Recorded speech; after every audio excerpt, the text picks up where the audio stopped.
छात्राओं, आप लोग को मेरा सुप्रभात। इससे पहले वाले वीडियो में हम लोग तुम कब जाओगे अतिथि पाठ का कुछ अंश पढ़े थे। इसके अंत में मैं आपको बताया था कि लेखक महोदय को अब पूरा विश्वास हो गया था कि अतिथि महोदय जल्दी जाने का नाम नहीं लेंगे, ये काफी दिनों तक यहां ठहरेंगे।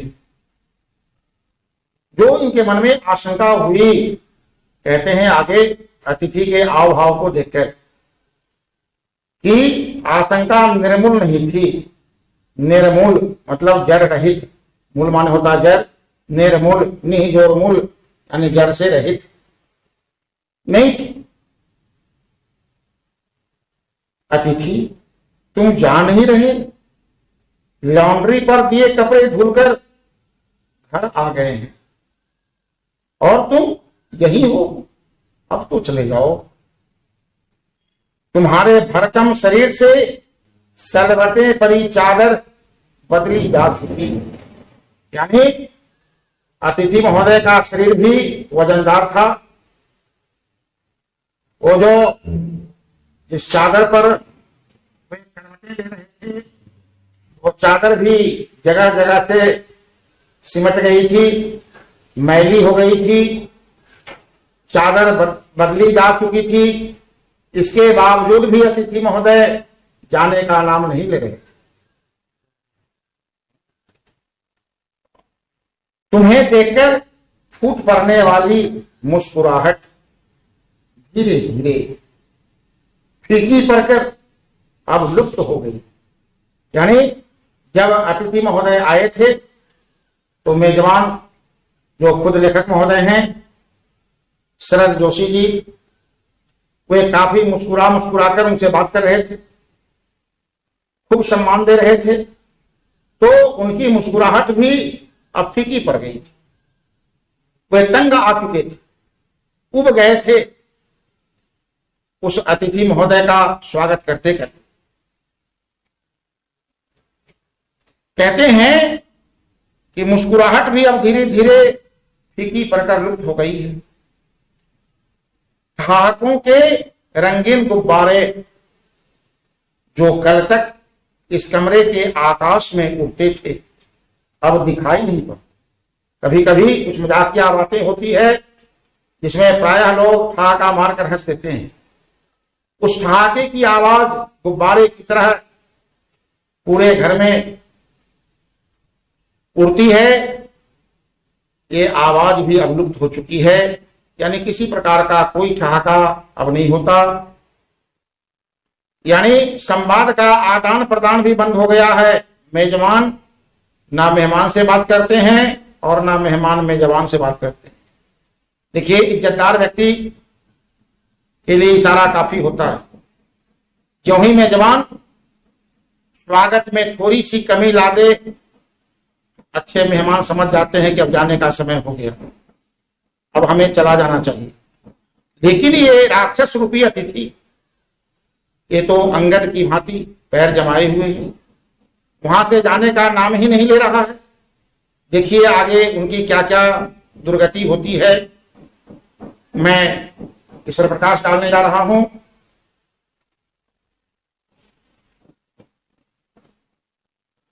बातचीत की उछलती हुई गेंद चर्चा के क्षेत्र के सभी कोनलों से टप्पे खाकर फिर सेंटर में आकर चुप पड़ी है। देखिए यहां उपमालंकार का चमत्कार है कि जो वार्तालाप तरह तरह की होती थी, वो वार्तालाप रूपी गेंद सभी कोना से टकरा टकरा कर फिर सेंटर में आकर रुक गई है।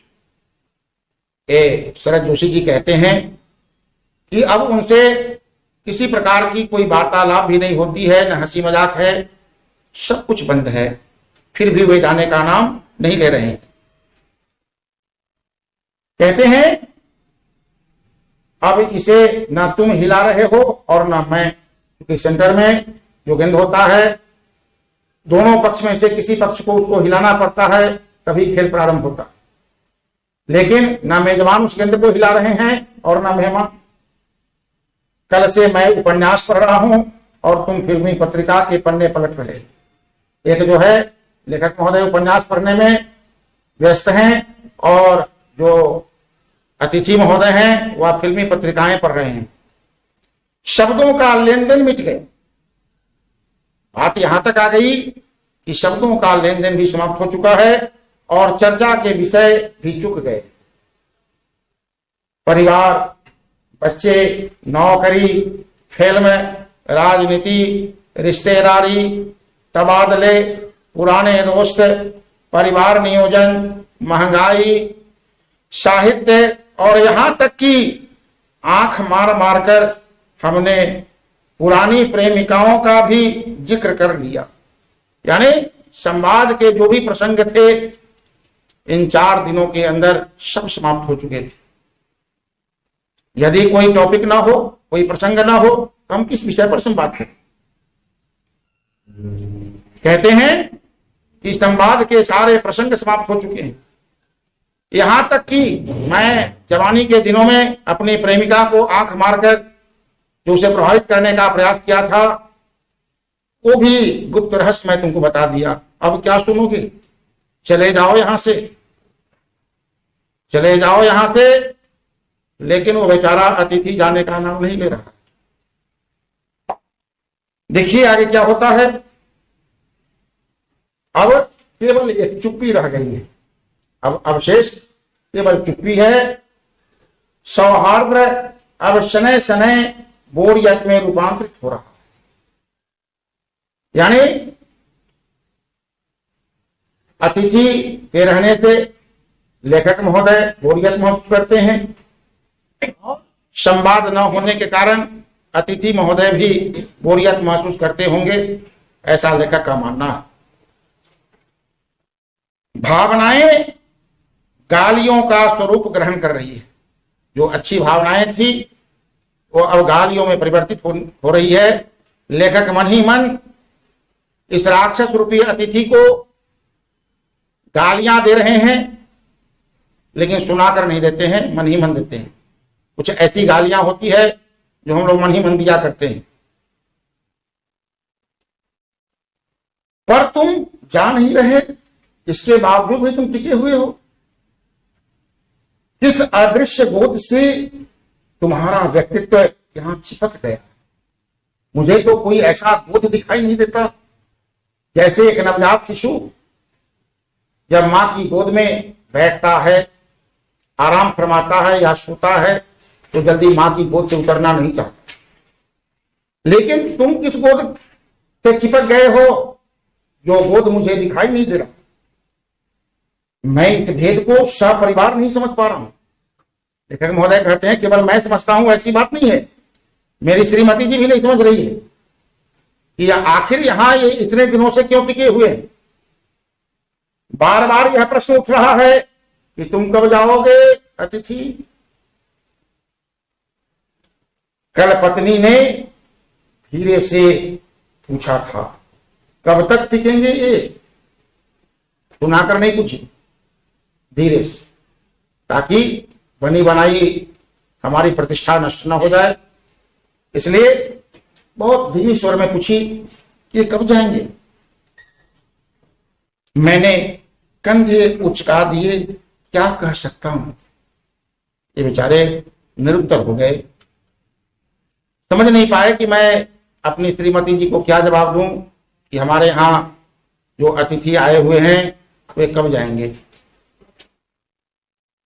मैं तो आज खिचड़ी बना रही हूं, हल्की रहे। मैं तो आज खिचड़ी बना रही हूं, हल्की रहेगी। क्योंकि जब किसी के घर कोई अतिथि आते हैं तो लोग उन्हें खिचड़ी खिलाना पसंद नहीं करते। लेकिन यदि वह जिद्दी अतिथि हो, जाने का नाम न ले, तो भगाने का एक उपाय ये भी है कि उसे कुछ ऐसी चीज बनाकर खिलाओ ताकि वह समझ जाए कि अब स्वागत का समय समाप्त हो चुका है। लेखक महोदय की पत्नी परामर्श लेती है, विचार लेती है कि चलो इन्हें खिचड़ी खिलाते हैं, आज हल्की रहेगी। बनाओ, लेखक महोदय भी सहर्ष कह दिए, एक बार विरोध नहीं किए कि क्या अतिथि को खिचड़ी खिलाएगी। वो भी कह दिए, भी वो इतना उब गए थे कि कह दिए कि बनाओ। सत्कार की उष्मा समाप्त हो रही थी, यानी सत्कार करने की जितनी भी क्षमता इनमें थी सब नष्ट हो चुकी थी। डिनर से चले थे। प्यारे बच्चों, हम लोग पढ़े कि जब अतिथि महोदय पहली बार आए थे तो उच्च मध्यवर्गीय परिवार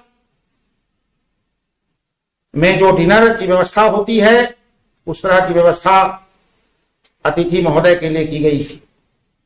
तो डिनर से चले थे, कहां आ गए? खिचड़ी पर आ गए। यानी स्वागत में क्रमागत उपयोगिता ह्रास नियम लागू हो गए। अब भी अगर तुम खिचड़ी खा करके भी अपने बिस्तर को गोलाकार प्रदान नहीं करते हो तो हमें उपवास तक जाना होगा, एक दिन फास्टिंग रखना होगा। तुम्हारे फेर में हम लोग भी फास्टिंग करेंगे और तुम्हें भी फास्टिंग कराएंगे। तुम्हारे मेरे संबंध एक संक्रमण के दौर से गुजर रहे। संक्रमण, एक अवस्था से दूसरी अवस्था में प्रवेश करना क्या कहलाता है? संक्रमण। तुम्हारे जाने का यह चरम क्षण है, तुम जाओ न अतिथि।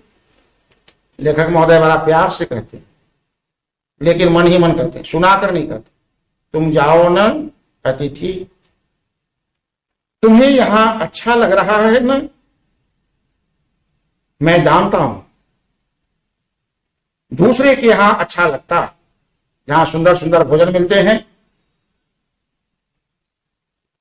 आरामदायक व्यवस्था होती है, वहां हर कोई रहना पसंद करता। अगर बस चलता तो सभी लोग दूसरे के यहां ही रहते, पर ऐसा नहीं हो सकता। अपने घर की महत्ता के गीत इसी कारण गाए गए हैं।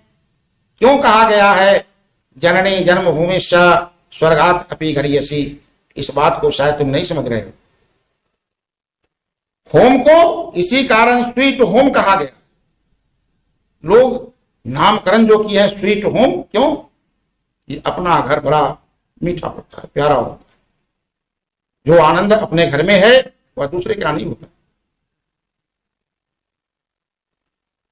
लोग दूसरे के होम की स्वीटनेस को काटने न दौड़े। तुम्हें यहां अच्छा लग रहा है, पर सोचो प्रिय कि शराफत भी कोई चीज होती है, उसकी भी एक परिसीमा है। और गेट आउट भी एक शब्द होता है। जब उपवास के बाद भी तुम न जाओगे तो अंततोगत्वा विवश होकर मुझे गेट आउट कहना पड़ेगा। बताओ, तुम्हारी भी प्रतिष्ठा जाएगी और हमारी भी प्रतिष्ठा जाएगी। अपने खर्राटों से एक और रात गुंजायमान करने के बाद कल जो किरण तुम्हारे बिस्तर पर आएगी वह तुम्हारे यहां आगमन के बाद पांचवें सूर्य की परिचित किरण होगी। यानी आज रात्रि के बाद कल का जो सूर्योदय होगा वह तुम्हारा 5वां दिन हो जाएगा। आशा है वह तुम्हें चूमेगी। सूर्य की उदीयमान किरणें तुम्हें चूमेगी और तुम घर लौटने का सम्मान पूर्वक निर्णय ले लोगे। मुझे कहना नहीं पड़ेगा गेट आउट फ्रॉम हेयर। मेरी सहनशीलता की वह अंतिम सुबह होगी। सहनशीलता की भी एक सीमा होती है। शांत चित्त वाले व्यक्ति भी जब उग्र हो जाते हैं, उनकी सहनशीलता समाप्त हो जाती है, तो वह विभत्स रूप धारण करते हैं और जो आशा नहीं होती है ऐसा कार्य करके जो दिखाते हैं। इसके बाद मैं स्टैंड नहीं कर सकूंगा और लड़खड़ा जाऊंगा, गिर जाऊंगा। मेरे अतिथि, मैं जानता हूं कि अतिथि देवता होता है। इस सब वाक्य से मैं भली भांति परिचित हूं, अतिथि देवो भव। पर आखिर मैं भी मनुष्य हूं, मैं भी तो आदमी हूं। मैं कोई तुम्हारी तरह देवता नहीं कि एक देवता दूसरे देवता के साथ वर्षों वर्षों रह जाएं, यह संभव नहीं है। यदि तुम देवता हो तो मैं मानव। जैसे देवता वरदान देते हैं और चले जाते हैं, उसी तरह से अच्छे अतिथि आते हैं, घंटा 2 घंटा मेहमानबाजी करके पुनः वापस चले जाते हैं। एक देवता और एक मनुष्य अधिक देर तक साथ नहीं रह सकते, यह सत्य है। देवता दर्शन देकर लौट जाता है, तुम लौट जाओ अतिथि। इसी में तुम्हारा देवत्व सुरक्षित रहेगा।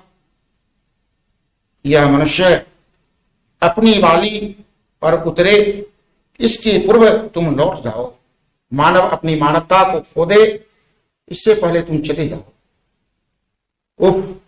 अफसोस करते हैं अंत में, तुम कब जाओगे अतिथि। यानी अभी तक अतिथि गए नहीं, लेकिन कहानी समाप्त हो गई। प्यारे बच्चों, यह कहानी हमें शिक्षा देती है कि हमें इस पाठ के अतिथि की तरह किसी के यहां आवश्यकता से अधिक दिनों तक कभी नहीं ठहरना चाहिए, नहीं तो हमारा भी अपमान इसी प्रकार होगा जैसे इस पाठ के अतिथि का हुआ है। बहुत बहुत धन्यवाद।